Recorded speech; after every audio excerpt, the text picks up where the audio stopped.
You're listening to NFT 365, the first daily podcast on NFTs with your host, Fanzo. That's right. You heard it here on NFT 365 that NFTs are a scam. You know, they're a Ponzi scheme. They make no sense. It seems like, you know, people are just spending money on something, you know, useless that anyone can take a picture of. And it's so ridiculous. It's a passing fad. And I know that's a lot of the narrative that is out there in the media, and it's a lot of the conversations that are being had. And for me, you know, as someone that I love to dissect why people say things or how people are interpreting things, or maybe what influences someone's thoughts on something. To me, that's where this actually comes into play. And I think the interesting thing when it comes to the narrative around NFTs and really the narrative around this entire Web3 landscape is that, you know, as I explained in the last episode about really what Web3 is, one of the things we really have to also recognize is this mindset shift, this change in how we think about technology, this implementation of something that is transformative while at the same time doesn't have to be a complete reinvention. It can be scary for a lot of people. And not only scary, but a lot of people's first experience into NFTs, let's face it, can be a pretty bad experience, an experience that is full of maybe a less than tangible outcome, right? Like I will say, like, you know, the NFL, their first rollout of their NFTs, it was really just like a collector. It was like a baseball card. You bought it and you're like, okay, well, now it's in my email. I can't physically hold it. I can't display it anywhere. Like, what does this all mean? And, you know, I think that the interesting thing about this entire space is that I've explained over and over again, like, this is, you know, there's really 4 entry points into Web3, right? We have cryptocurrency, we have NFTs, we have social coins or tokens, and then of course we have the Metaverse. And for so many people, the Metaverse just seems weird and too far out there in the virtual reality, augmented reality world. We have cryptocurrency, which feels like funny money, and that if you feel like you're a little too late to the game, which you're not, but you feel like you're a little too late, so you're almost like, you know what, I just need to manage my own money with like my stocks and my bonds, and I'm just going to handle my investments there. Then you have like these social tokens, creator coins, which if you don't have someone that's kind of welcoming you in to understand how much different a creator coin is than a cryptocurrency, those kind of feel like even more funny money. And then you have NFTs where people talk about, you know, the news articles simply say things like, you know, this Bored Ape bought for $1.8 million, or, you know, Gary Vaynerchuk sells, you know, $1 million a day. And people are like, oh, that's Gary Vaynerchuk. He's a hustler. He'll make money doing anything. And here's the truth.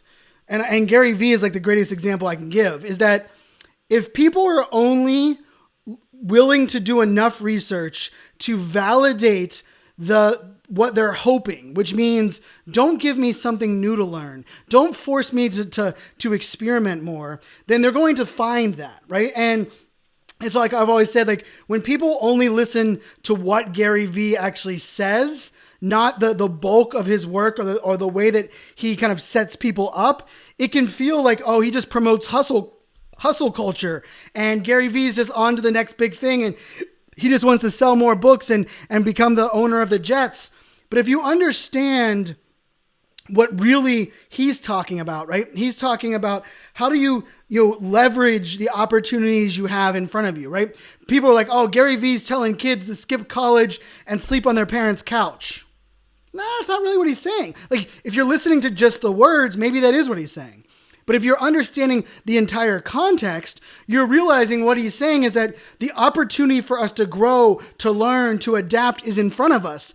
And before you have kids, before you have, bills and things that are over top of your head, you should take advantage of what life is giving you right now, and building up, debt at college and learning something that in the most case, a lot of people that come out of college, what they're learning is something that's already obsolete. that's not really might be the best use of your time.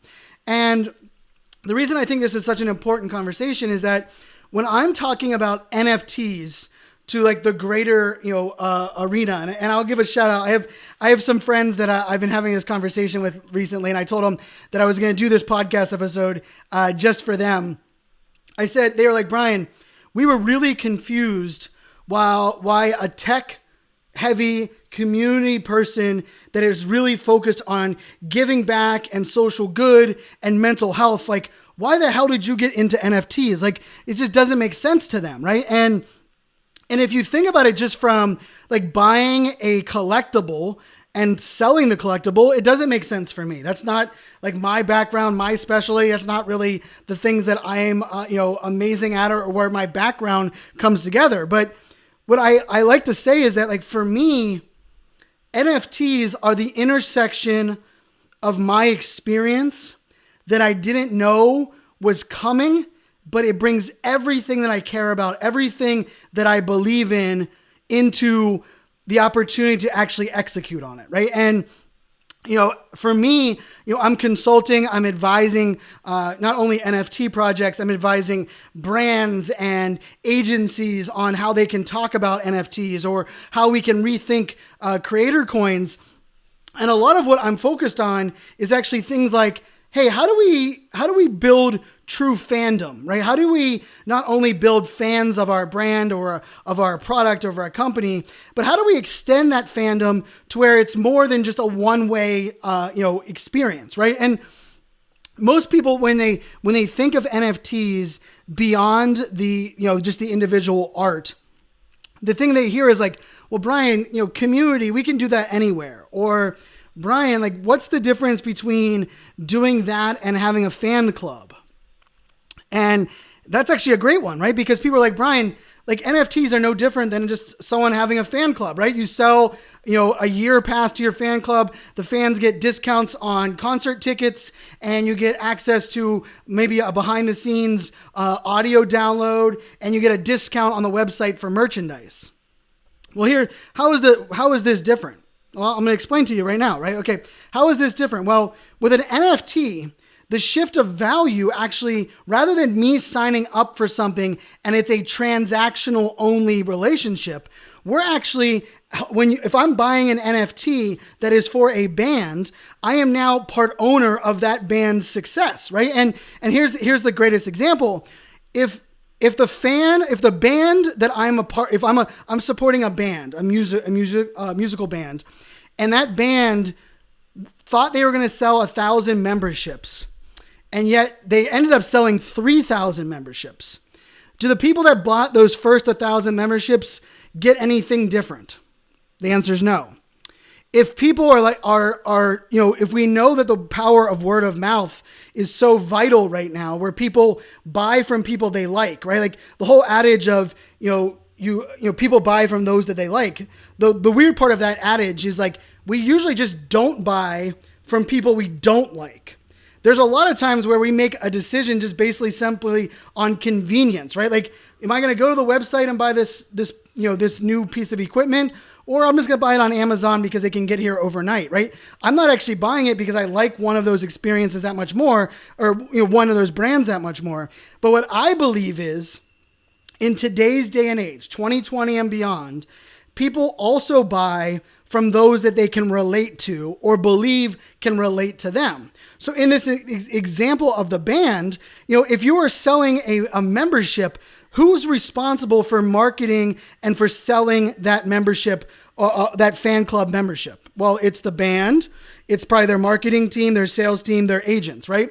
But yet, who are the greatest salespeople for that band? It's actually those of us that are fans of the band, right? Because we're going to post on our Instagram story, like, guess what I just got? I just got, concert tickets for Outkast. And I got front row seats because I'm a member in the Outkast fan club. Well, all of a sudden, if you think about it, the fans become your greatest marketers. But what is the incentive for a fan to market or to talk about that membership?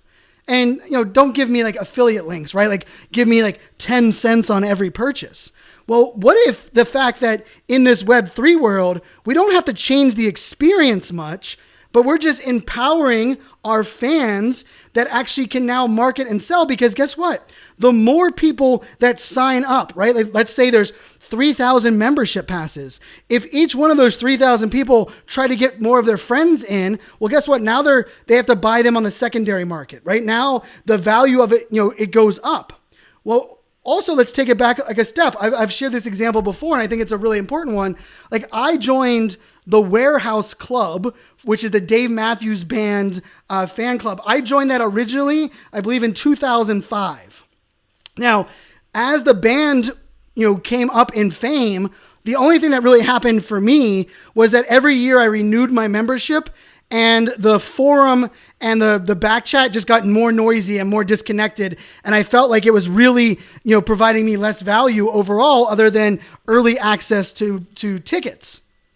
Well, that's because, the band became more popular and more people joined, but because I was in early, like, yes, I got the A-list version of getting access to buying tickets, but I had no real ownership in that success. And so this is why I think, and I'm gonna put this out there to everyone that's listening. When we're talking NFTs, the conversation actually should not be cryptocurrency. It should not be metaverse. It actually should be creator economy. Let me say that again.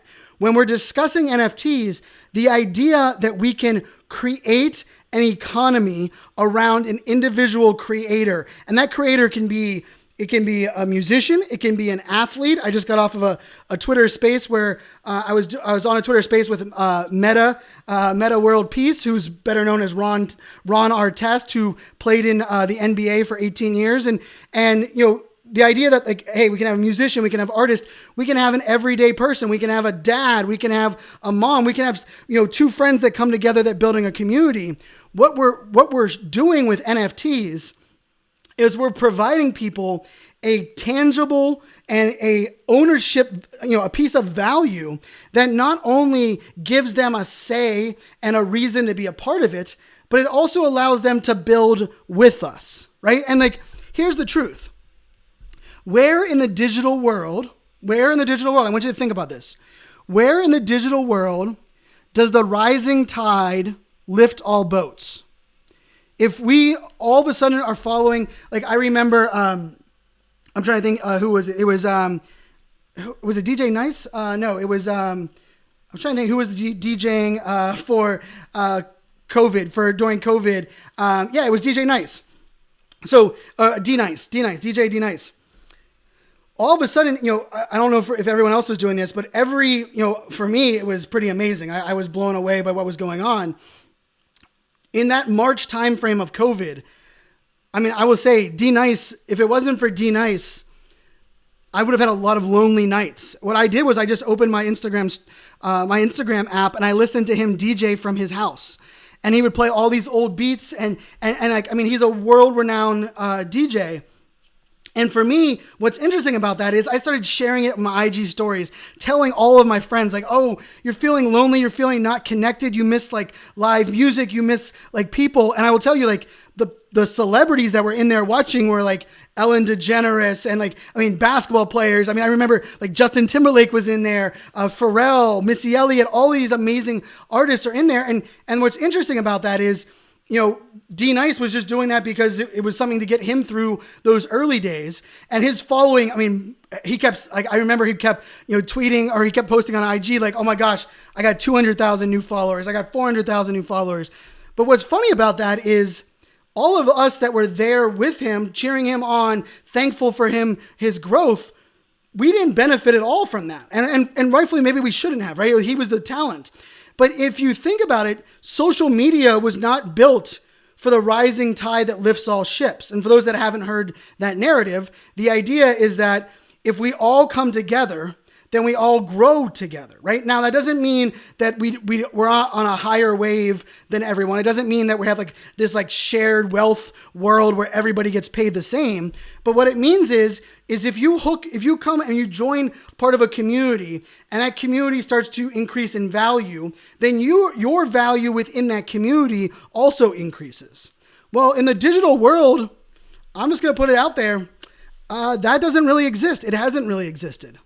But in this world, if you are listening to this podcast and you notice that all of a sudden our podcast is getting more downloads because I love all of you and you're sharing out my podcast, and then people are going and buying ADHD Coin and they're buying our NFTs with a Mint 365, well, guess what? When more people that buy the coin, the more value the coin has and it goes up in price.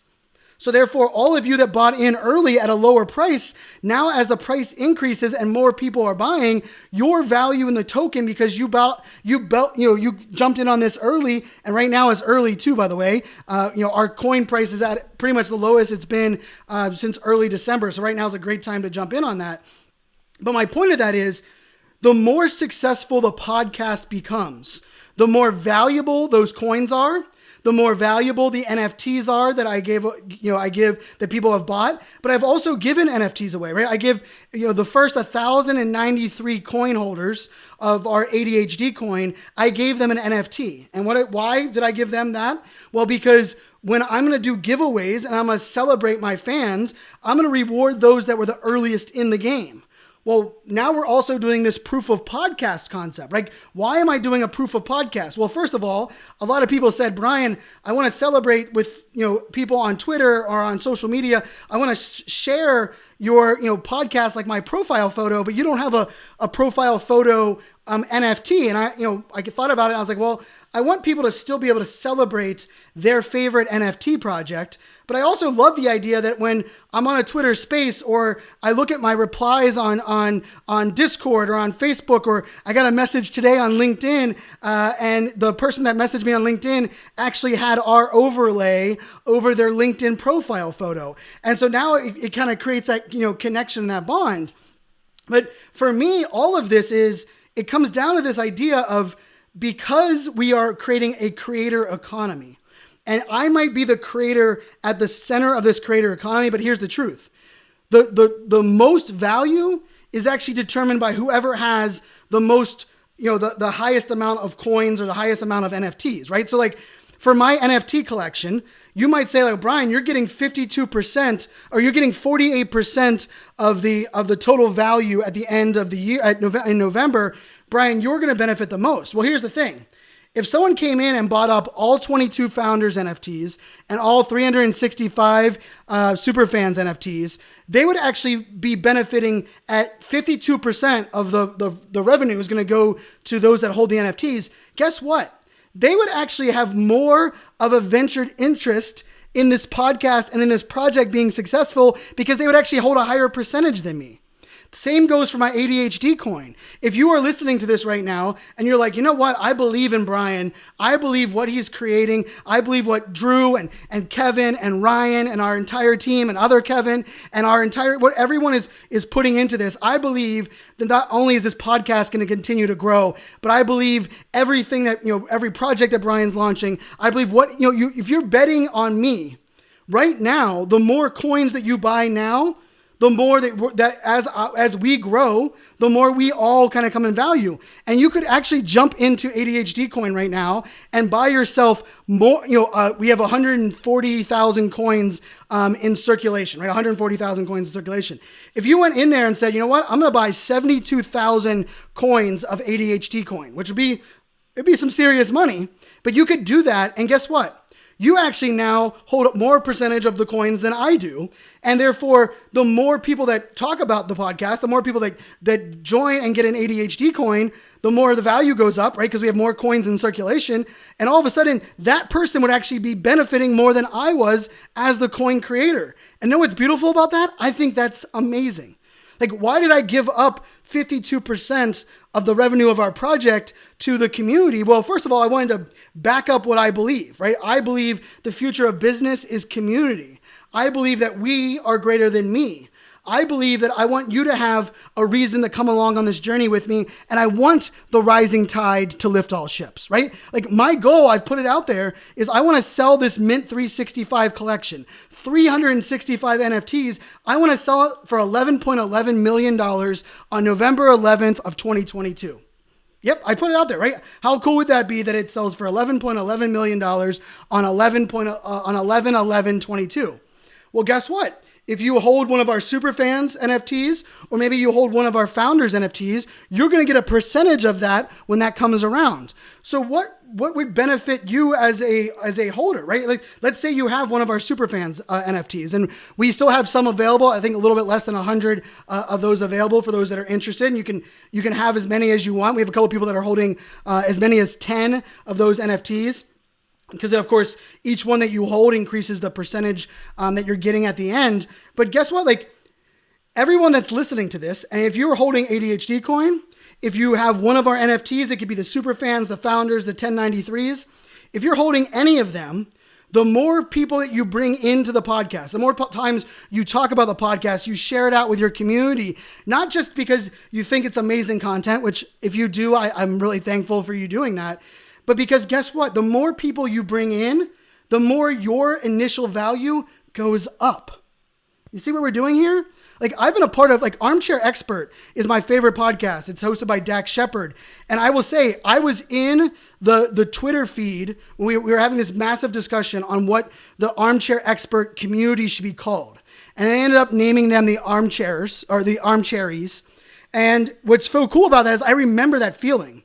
But guess what? Because I was an early subscriber of the podcast, I bought the t-shirt. I have 2 different t-shirts from that podcast. But guess what? There is no rising tide lifts all ships. When that podcast got purchased by Spotify and said it's going to be only on Spotify, and the team got this massive contract, that didn't benefit me at all as an early listener, as a supporter, as someone that was going on stages wearing that shirt. And so the reason that I think this is such an important conversation is, yes, you can call this a Ponzi scheme. Yes, you can call it a scam. What I call it is a way for us to truly build a creator economy so that together the rising tide lifts all boats, lifts all ships. That together we are rising. And guess what? Together we might fall. We might take a step back. We had one of our biggest whales in our collection of our ADHD coin dump a lot of their coins the other day. And I'll tell you, I didn't see it coming. It was kind of a gut punch. But you know what's great about having a community and having a creator economy where together we rise and together we fall? Is I didn't have to experience that alone. That we were jumped in there and we were talking about different ideas. People were, hey, I'm going to buy some more coin, or I'm going to promote this. I'm going to share this out with my community. Like, the idea that me as a creator, I don't have to feel alone. Like, I love all of you that are sharing this podcast, that are leaving us a review on iTunes, that are buying $10 or $10,000 of the ADHD coin. Because remember, when you buy those coins, you're not sending them to me. You're buying them and holding them in your portfolio. And because you're holding them, the more people that buy them, the value increases, right? And on top of that, because of the coins you hold, you get more access into our Discord. When we're going to do a in-person event. I leaked some alpha. Sorry, team. I wasn't supposed to mention that yet. But we're going to do an in-person event in the fall. And we're probably going to do a road show of some sort here in the summertime. And I'll let you know here is that we just announced that we'll be speaking at a couple upcoming events where we're going to be at NFT LA. We're going to be at Miami NFT Week. We're going to be at Social Media Marketing World. We're going to be at the Social Media Week Lima. We're also going to be at speaking at New York, NYC, NFT NYC, which is the place that this project was born on. And guess what the coolest thing about this whole project is? The coolest thing about this whole thing is that you know that I love numbers, and you know that hopefully I'm just passionate, and I love doing this. I love, man. I just want to say, like, I appreciate every one of you that spend your time and your attention on the podcast. And you don't have to be in the Discord. You don't have to be holding ADHD Coin. Just the fact that you're going to spend, a couple of minutes, every day or maybe every other day or a couple of days a week with me and allowing me to be in your ear holes, I appreciate it. It means the world to me. And I don't take that for granted. I don't take it lightly. It's why every time I go on stage, every time I jump behind this microphone, people ask me like, Brian, how are you so fired up? How do you bring the passion every time? And the answer is pretty simple. I know that the most important and valuable time that every person has is the time that we have in the day. We all get 24 hours of it, no matter how much money you have. And if it's one person or 10,000 people, I've spoken in front of 20,000 people. If it's 10 people in the audience or 20,000 people in the audience, I don't care. Because guess what? Those people are giving me something that no money can buy. And I'm going to give them everything I got. I'm going to bring everything I can to that experience, to that opportunity. And so I say all that because how cool is this that we just found out today that we are going to be speaking at NYC NFT or NFT NYC. I always say that backwards. But guess what episode it's going to be? So right now, today is episode 110. And that event actually starts on June 20th and it goes till June 23rd. So it's the day after Father's Day in New York City. That's 111 days from now. So on day 2 of that event, which is the event that spurred this idea, which we started 5 days later on this podcast, the episode number of day 2 of that event will be episode, I know you're doing the math. I'm going to give you a second. Episode 222.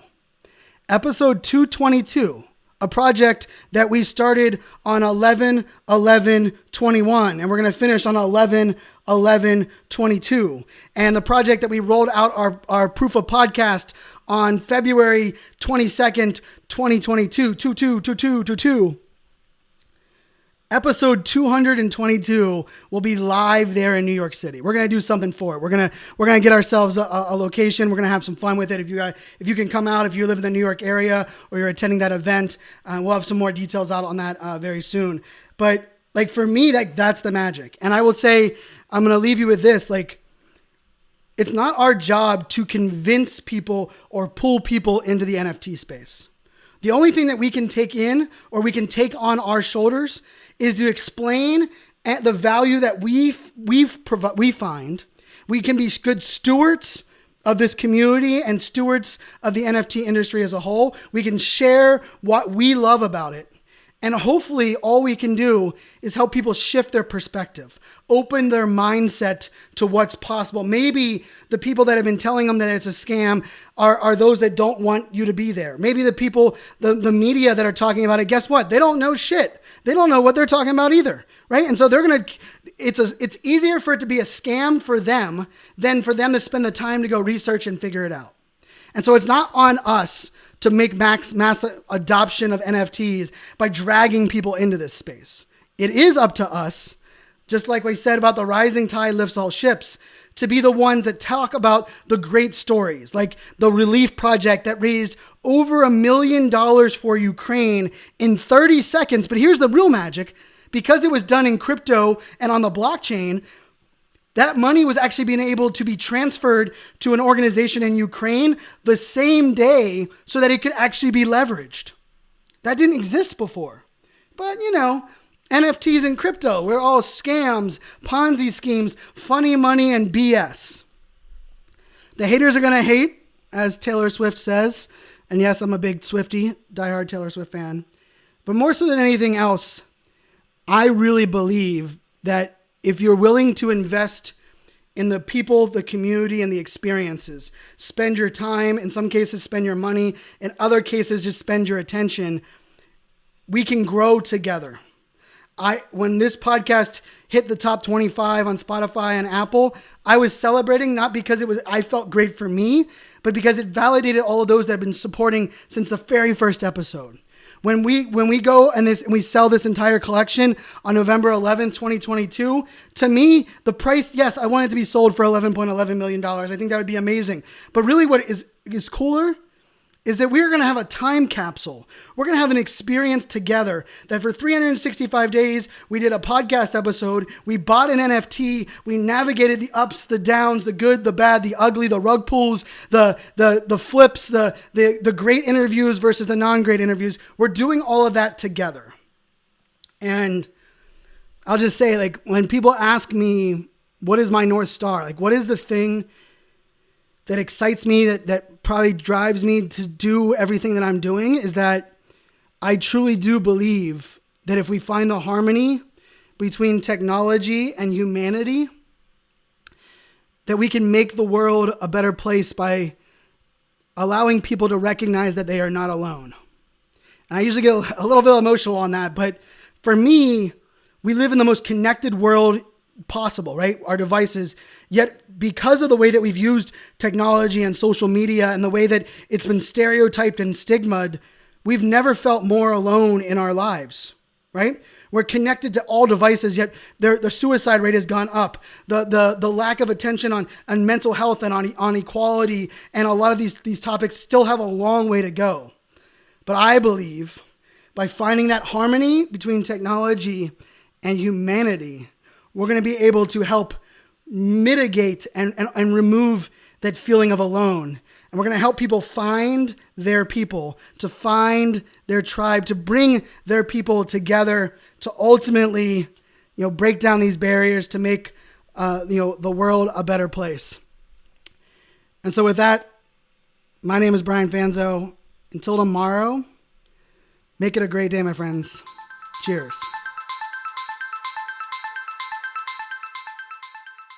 All right, thanks everybody for tuning in. Much appreciated. Whew, that was good. I have my notes right here, and where I thought I was going to go with the conversation, it went a little different, but I think it went in a good way. And I just want to thank you for listening. Thank you for checking out. And I truly do believe. Oh, we got the moving desk going up. The rising tide lifts all boats. So in the comments section below, I'd love for you to hear your thoughts on this and why you're a part of it, and maybe the creator economies you're either excited to create or the ones that you're excited to be a part of as well. Cheers, my friends.